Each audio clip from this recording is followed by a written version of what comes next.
Good evening, I'm Maciej Mikos and you're watching World News Tonight, live from Warsaw. Political turmoil in Germany deepens as the main opposition party accuses Olaf Schulz of planning a visit to Moscow. Meanwhile, the outgoing German Chancellor finds himself on a warpath with the social media tycoon Elon Musk ahead of the February parliamentary elections. More on that in a moment, but first let's take a look at the latest headlines. Karl Nehammer resigns after Austria's centrist parties failed to form a ruling coalition. Kyiv surprises Moscow with a new offensive in the Russian Kursk region. And Russia's shadow fleet is causing fears of a sabotage attack against the underwater infrastructure in the Northern Sea. Will Austria have a far-right government? Chancellor Karl Nehammer announced he is stepping down after new government talks failed. This decision comes after unsuccessful negotiations among the nation's largest centrist parties to create a government without a Eurosceptic Freedom Party. Sonja Gatabishin has this report. Austria's Chancellor Karl Nehammer will step down in the next days, both as Chancellor and party leader. The Liberal Neos Party's exit from coalition talks with Nehammer's Conservative People's Party OVP and the Social Democrats SPO prompted the collapse of coalition talks more than 3 months after September's parliamentary election. We are all aware that compromises have to be made in government negotiations, but never at the expense of the people. That is not compatible with the values of the People's Party. If successful, the OVP and SPO would have had only 1-seat majority in the Austrian parliament, which was little to begin with. The SPO leader, Andreas Babler, expressed regret over OVP's decision to end negotiations. He added that one of the key obstacles revolved around repairing the, quote, record deficit left by the earlier government. That was definitely the most important issue in these negotiations. After the end of the last government, after the elections in late September, it was revealed that we need to, our government needs to reduce the budget deficit by about 18 billion euros over the next couple of years. Austria's centrist party struggled to reach an agreement without the far-right Freedom Party FPO led by Herbert Kickl. The Eurosceptic Russia-friendly FPO had won almost 29% of the vote in the September parliamentary election. It's a piece of history that we have written today. But despite its electoral success, other parties refused to join a coalition with the FPO. Previously, Nehammer ruled out partnering with Kickl, but it seems that Nehammer's party, OVP, might enter talks with FPO after all. We recently learned that temporarily Karl Nehammer was replaced as leader of the OVP party by Christian Stocker, who got his role, and Christian Stocker announced openly that he's open to negotiate with FPO. After the elections, Austrian President Alexander Van der Bellen ruled out the possibility of inviting Kickl to form the government, but this too seems to have changed since. The president invited FPO's Kickl to a meeting on Monday. It is quite likely that the federal president may actually decide to ask Herbert Kickl to engage in negotiations for a new government. Actually, from my perspective, that's the most likely option now, that there will be negotiations between the FPÖ and the ÖVP as the next step. The next government will be faced with the challenge of saving more than 18 billion euro, and the person tasked with forming the government could potentially become Austria's next chancellor, if successful.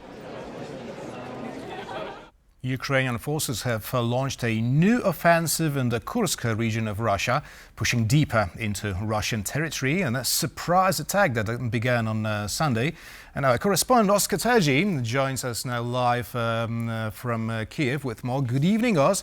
So what do we know about this unexpected operation so far? Well, we've had it confirmed by Russian and Ukrainian officials. The Russian Ministry of Defense confirmed on Sunday that Ukrainian forces were engaged in some sort of offensive in the Kursk region of Russia. Now it's believed this is an operation taking place northeast of Sudzha. Sudzha was that town with the major Russian gas facility that was seized in that surprise operation in August 2024 by Ukraine. Now, since then, Ukraine has lost about 60% of the territory that it seized in the summer offensive. And on Sunday, they have decided to go in further into the Sudzha direction. At least now we've had this confirmed from a senior Ukrainian defense official called Andrei Kovalenko, who said in the Kursk region, the Russians are deeply concerned. They were attacked on multiple fronts, which came as a surprise to them. Also, Andrei Yermak, a senior advisor, most senior advisor to President Zelensky, said, good news from the Kursk region, Russia is getting what it deserves. So still light on details about the offensive. But one thing is certain, the Ukrainians still haven't lost the element of surprise and able to catch Russia off guard. So it remains to be seen how long this offensive goes on for, if they're able to get any territory. But they certainly seem to have caught the Russians unaware in that particular region of the front. So we'll be watching closely how the situation unfolds. So that was Oscar Tagier reporting from Kyiv. Thank you very much, Os. A German opposition politician has accused Chancellor Olaf Scholz of planning to meet with Russian President Vladimir Putin next month. The now debunked claims surface amidst the heat of the electoral campaign for the German Bundestag, set to take place on February 23rd. Susanna Jurek reports. In a now deleted post, German opposition politician Friedrich Kieswater claimed that Chancellor Olaf Scholz was supposed to meet with Russian President Vladimir Putin. There are increasing indications that Chancellor Schulz will travel to Moscow or meet Putin before February 23rd. For Ukraine, the implementation of the intended plan means, among other things, a suspension of the Paris chapter for 10 to 20 years. How the Ukrainian population or our neighbors react to all this will be revealing. A Trump-Putin meeting is currently scheduled for March. Let everyone assess this as they see fit. These allegations were quickly debunked by the Chancellor when he took to the podium on Sunday afternoon. Das ist eine Falschbehauptung. That is a false claim. No one is allowed to do that. It is deeply indecent. I would like to explain this once again. Germany is by far the biggest supporter of Ukraine in Europe and will remain so. The rumours come amidst the increasingly fiercer competition over seats in the Bundestag, following the German president's decision to call for a snap election late last year.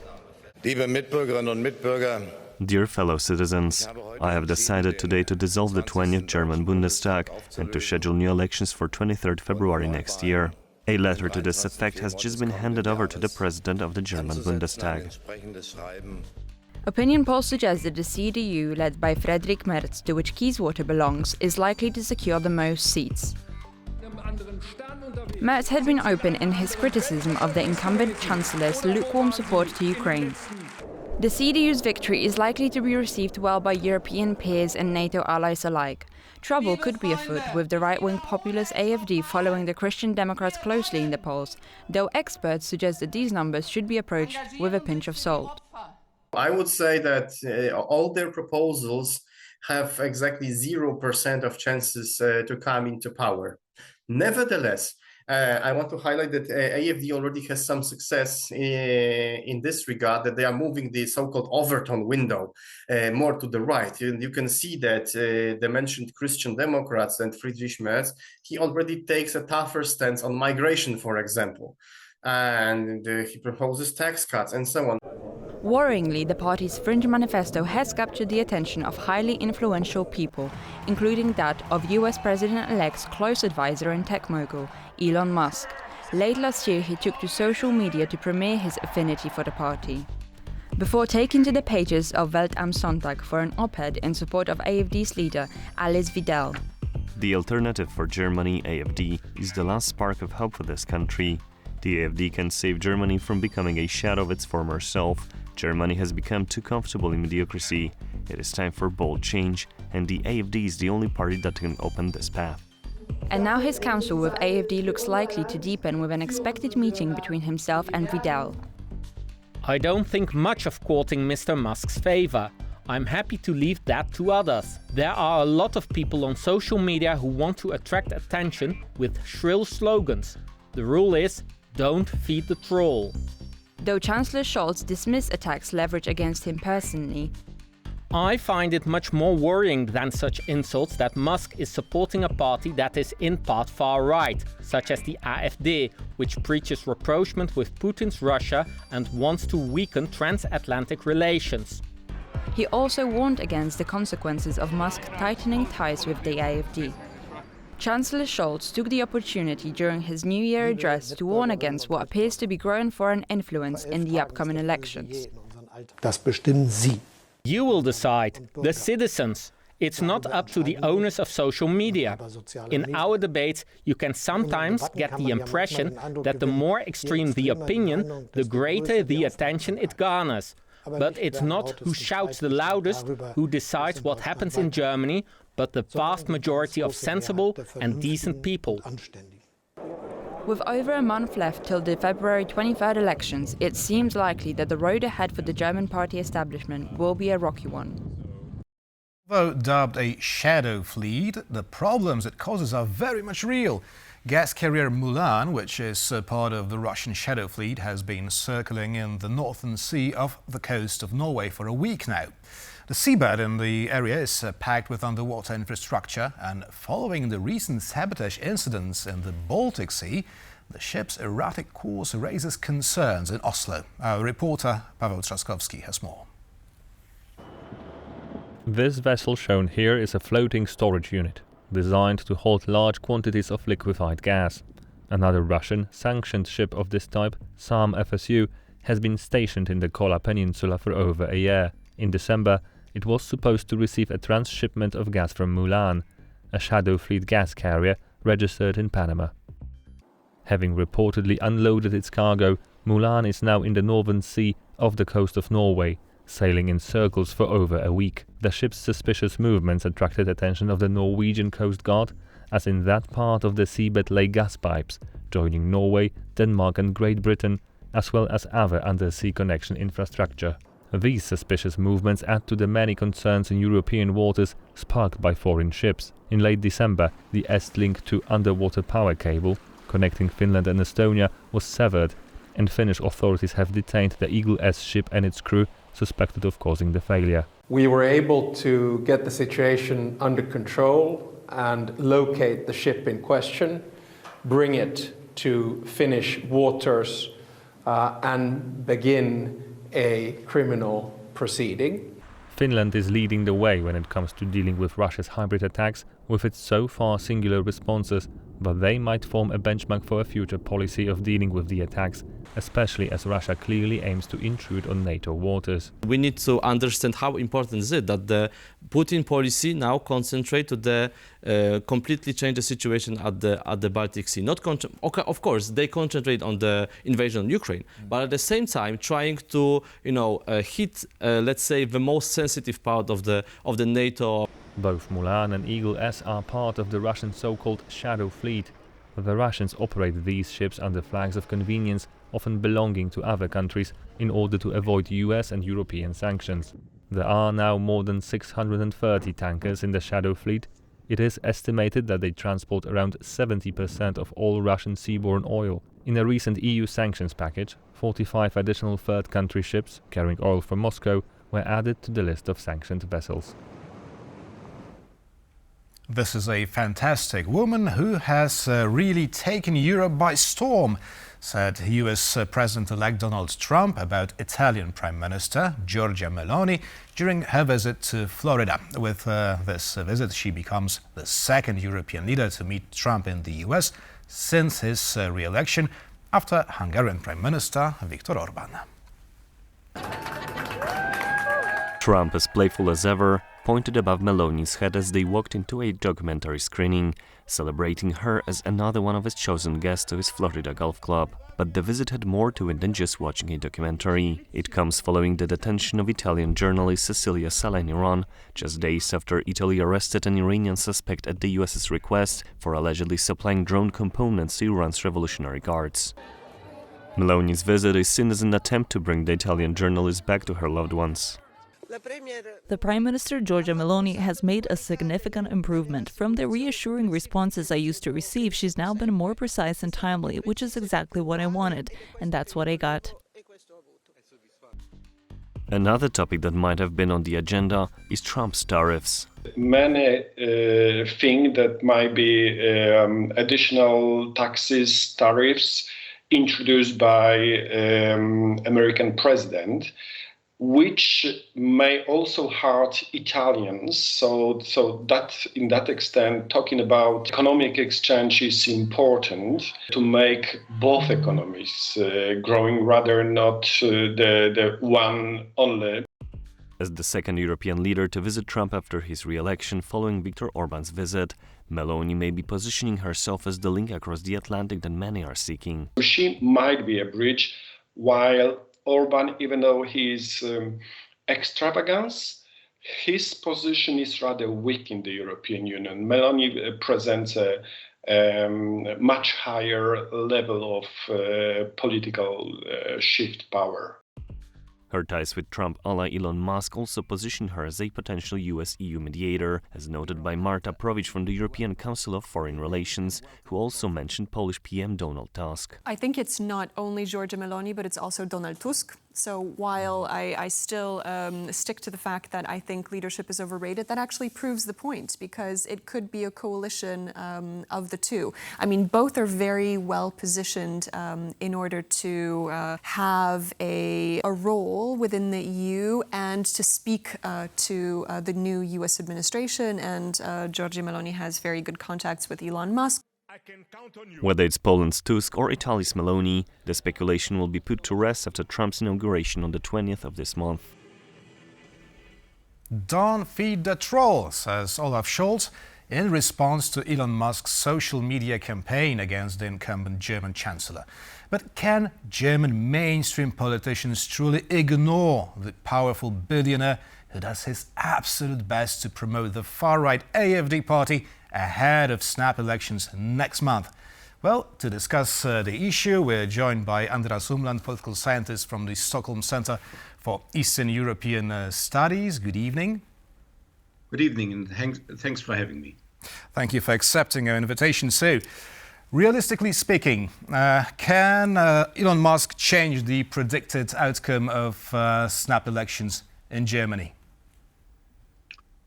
That's difficult to say. It depends on how much effort he will put into promoting the alternative for Germany. He seems to have a clear preference for this party.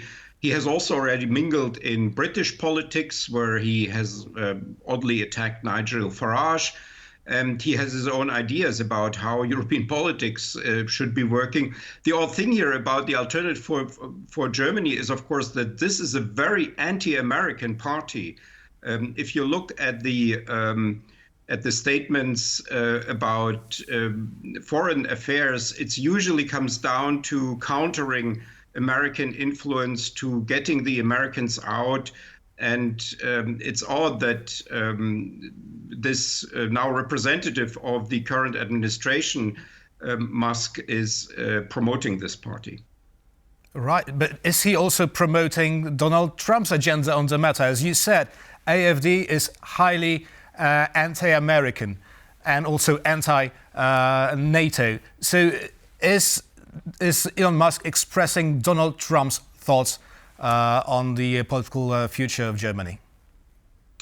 That's a good question that would have to be perhaps posed to somebody sitting in Washington who has a better insight into what is happening there within the MAGA camp. I'm now in Kyiv here. I can only speculate that this is something perhaps that is more coming out of Musk's own mind than of Trump. For instance, this intrusion that he has made into British far-right politics is perhaps something that Trump is not so happy about. And Musk seems to have enough clout and have enough confidence to make such statements, although they are very unusual and in a way even unusual for Trump. Talking about statements, let's quote Chancellor Olaf Scholz. There are a lot of people on social media who want to attract attention with shrill slogans. The rule is don't feed the troll. Now, social media, especially the X platform, formerly known as Twitter, is where politics happen these days, and we should admit the fact. So can you simply appeal to your voters to ignore what's going on social media? I think the problem here is not so much what Trump is saying, what Musk is saying and tweeting.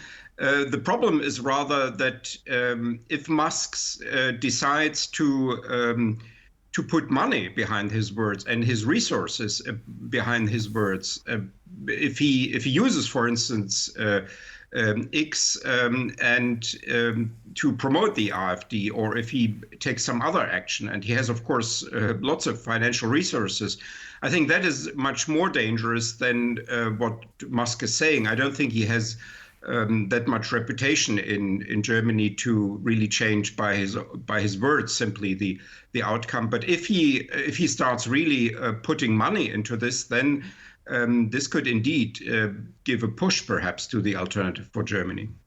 Well, the EU was very eager to launch an investigation against TikTok platform following the platform's interference in elections in Romania. Now, do you think that Brussels would be keen to launch an investigation against X platform and Elon Musk? Difficult to say. I would hope that if there are serious grounds for it, the European Commission will go for it without any making any difference here between, Musk or any other person. It should be the same law for everybody. So if indeed there is then a breach of law, I think there should be, of course, some action, and independently of what kind of position Musk is having in Washington. Mm-hmm. Now, what do you make of CDU's report of Olaf Scholz allegedly planning to go to Moscow before the end of his term? It has already been debunked by the Chancellor. But what was the aim of this message? Well, first of all, there were already rumors published in December, and there was a source apparently in the German Committee for East European Economic Relations, the Ostausschuss der deutschen Wirtschaft, which was spreading this idea that Scholz will go to Moscow, and then there were other sources who were sort of at least not denying this, and then this made already the round in December, and now Roderich Kiesewetter, a CDU politician, has taken up this rumor again, and there seems to be something behind it. There seems to be some sort of information or misinformation about it. I don't think it's something that Kiesewetter has just come up with on his own. It's something that is being spread by somebody where it is coming from is so far difficult to say. But the allergic reaction by Scholz is perhaps an indication of that there may be more behind it. So you think that Kiesewetter did it to stop it from happening? Perhaps that would be one motivation, although now this may be also backfiring for him, because it's now creating a scandal that is, of course, neither for Kiesewetter personally nor for the CDU, perhaps, that useful if Scholz indeed does not go to Moscow. But this is not something new. It's something that Kiesewetter has now picked up, and perhaps it was something that was indeed being considered, at least among some circles in Berlin. Mm-hmm. Now, the pre-electoral predictions say that CDU is most likely to form a coalition with SPD. Now, to attack your future coalition partner, now, is this a smart move? Well, the CDU has what concerns the so-called Eastern policies of Germany in any way, a very different approach from the Social Democratic Party.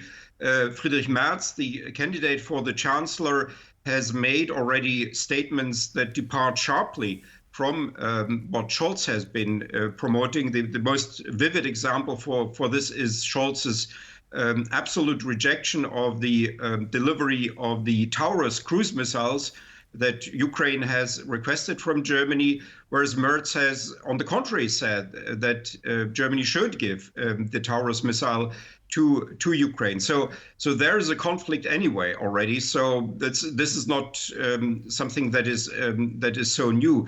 And I expect that if indeed there will be a coalition between the Christian Democrats and Social Democrats, the policy towards, on the one side, Ukraine and on the other side, Russia, will become a problem in this coalition, because the instincts in the Social Democratic Party are different from those in the Christian Democratic Union.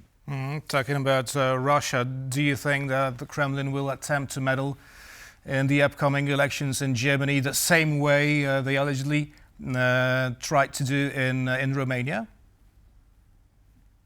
Yes, I think they will, and I hope that people in Berlin and in the Bundesnachrichtendienst, the Federal Intelligence Service, are aware of this. And of course, Romania was also not the first example. We had this in the French presidential elections, in the US presidential elections. There was also perhaps an influence on the Brexit vote in Great Britain. So this wouldn't be something new.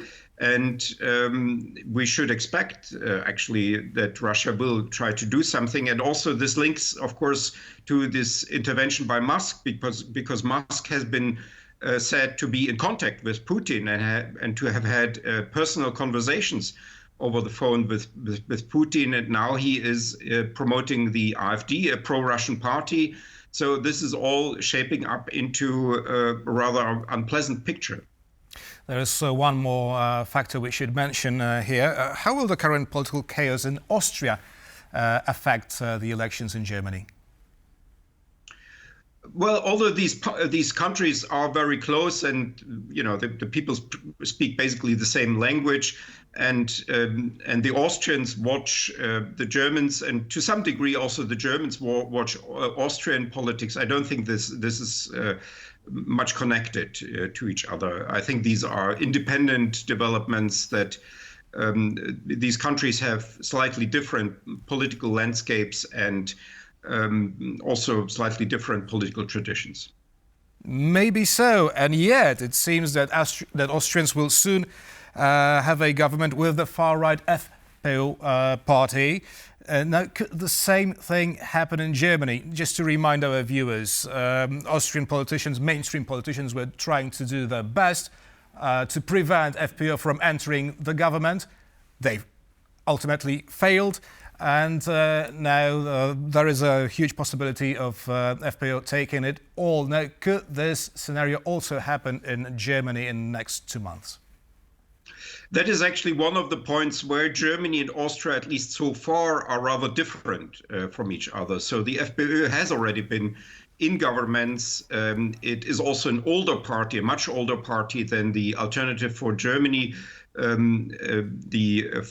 Free Party of Austria was in a way, in certain regards, similar to in earlier phases to the Free Democratic Party of Germany, which is a liberal party in Germany, a right-wing liberal party, but still a liberal party, whereas the FPÖ has now become the Free Party of Austria, a far-right party. So the Alternative for Germany, which is the equivalent of the FPÖ in Germany, is stigmatized and isolated to a degree that I would exclude them being included in any, at least government on the federal level, and so far also on the regional level.